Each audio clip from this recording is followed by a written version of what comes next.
అందరికీ నమస్కారం. కాశీ అదేనండి మన వారణాసి. జీవితంలో ఒక్కసారైనా కాశీ విశ్వనాథుణ్ణి దర్శించుకోవాలని మనలో చాలామంది అనుకుంటూ ఉంటారు కదా. అయితే భాష కాని భాషలో కొత్త ప్రదేశంలో వసతి, భోజనం ఎలా అన్న టెన్షన్ చాలామందికుంటుంది. కాని ఇకపై ఆ ఆందోళన అవసరం లేదు. వారణాసి వెళ్లే మన తెలుగు యాత్రికుల కోసం ఒక అద్భుతమైన సదుపాయం అందుబాటులోకొచ్చింది.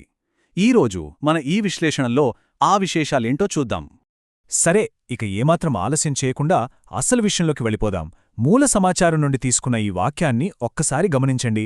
వారణాసి వెళ్లే తెలుగువారికి శుభవార్త. వినడానికి ఎంతో బావుంది కదూ. ఎక్కడో 100 కిలోమీటర్ల దూరంలో ఉన్నప్పుడు మనవాళ్లు, మన భాష అనే ఒక భరోసా దొరికితే ఆ ఆనందమే వేరు.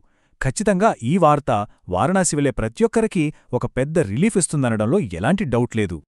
ఇంతకీ ఆ శుభవార్త ఏంటంటే, కాశీలో ప్రత్యేకంగా మన తెలుగువారి కోసం ఒక సరికొత్త ఆశ్రమం ప్రారంభమైంది. వారణాసిలో ఎన్నో హోటల్స్, గెస్ట్ హౌసులు ఉండొచ్చు.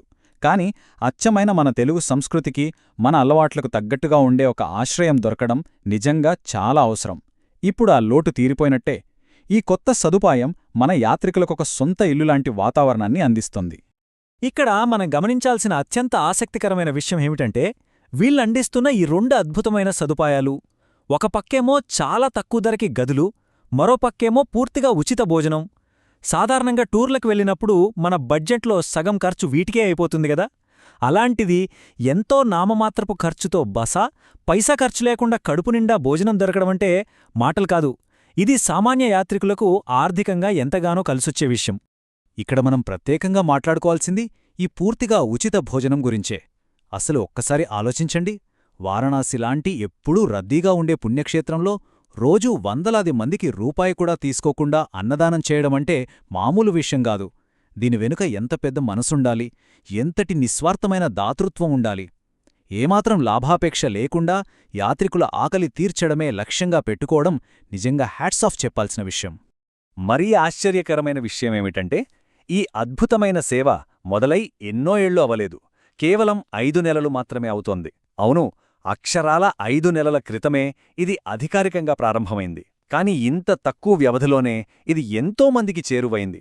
వాళ్ల ప్రయాణాన్ని సులభతరం చేసింది. కేవలం 5 నెలల్లోనే ఇంతమంది ఆదరాభిమానాలు పొందారంటే ఈ సేవ వెనుక ఉన్న చిత్తశుద్ధి ఎలాంటిదో మనం అర్థం చేసుకోవచ్చు. ఇక ఈ ఆశ్రమం పేరు వినగానే మనందరి మనసులో ఒక తెలియని భక్తిభావం కలుగుతోంది. అదే డొక్కా సీతమ్మగారి పేరు.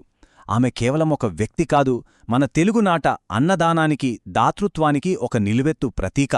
మనమంతా ఆమెను గౌరవంగా ఆంధ్రుల అన్నపూర్ణ అని పిలుచుకుంటాం కదా. ఆకలితో వచ్చినవారికి లేదనుకుండా కడుపునిండా అన్నం పెట్టిన ఆ మహాతల్లి పేరుని ఈ ఉచిత భోజన సదుపాయమున్న ఆశ్రమానికి పెట్టడం అక్షరాలా సరైన నిర్ణయం. ఈ పేరు ఆశ్రమం యొక్క ఉద్దేశాన్ని 100కి 100 పాళ్లు ప్రతిబింబిస్తోంది. సరే, ఎంతటి బృహత్తరమైన ఒక గొప్ప దాతృత్వంతో కూడిన ప్రాజెక్టు వెనక ఖచ్చితంగా ఒక బలమైన సంకల్పం ఉన్న వ్యక్తి ఉండి తీరాలి కదా. ఆయనే శ్రీ దండు త్రినాథరాజుగారు.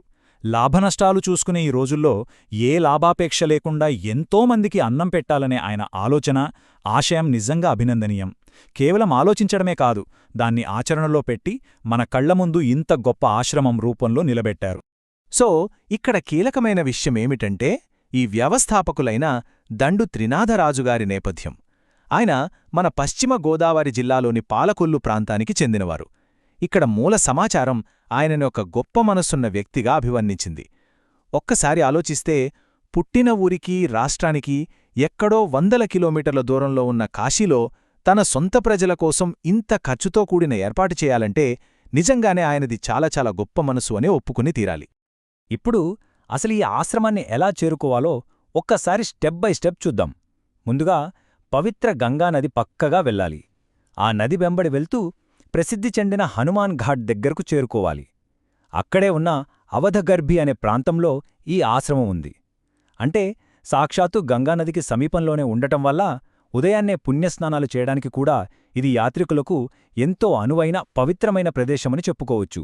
ఇక ఈ విశ్లేషణను ముగించే ముందు ఒక చిన్న విషయం గురించి ఆలోచిద్దాం. సుదూర ప్రాంతాలకు, అది ఒక పవిత్ర యాత్రకు వెళ్ళినప్పుడు అక్కడ అచ్చం మన ఇంటి వాతావరణం లాంటిది దొరికితే ఆ యాత్రికుడి ప్రయాణం ఎలా మారుతుంది? మన భాష మాట్లాడే మనుషులు, మన కలవాటైన రుచులు దొరికినప్పుడు ప్రయాణపు బడలిక అంతా ఇట్టే మాయమైపోతుంది కదా. ఒక వ్యక్తి ఉదారత, తోటివారికి సహాయం చేయాలనే ఒక గొప్ప సంకల్పం ఎంతోమంది యాత్రికుల అనుభవాలను ఎంత లోతుగా ప్రభావితం చేస్తుందో చెప్పడానికి ఈ ఆశ్రమం ఒక చక్కటి ఉదాహరణ. మరి ఈ ఆసక్తికరమైన సమాచారం మీ అందరికీ ఉపయోగపడుతుందని ఆశిస్తూ మరో అద్భుతమైన విశ్లేషణతో మళ్ళీ కలుద్దాం.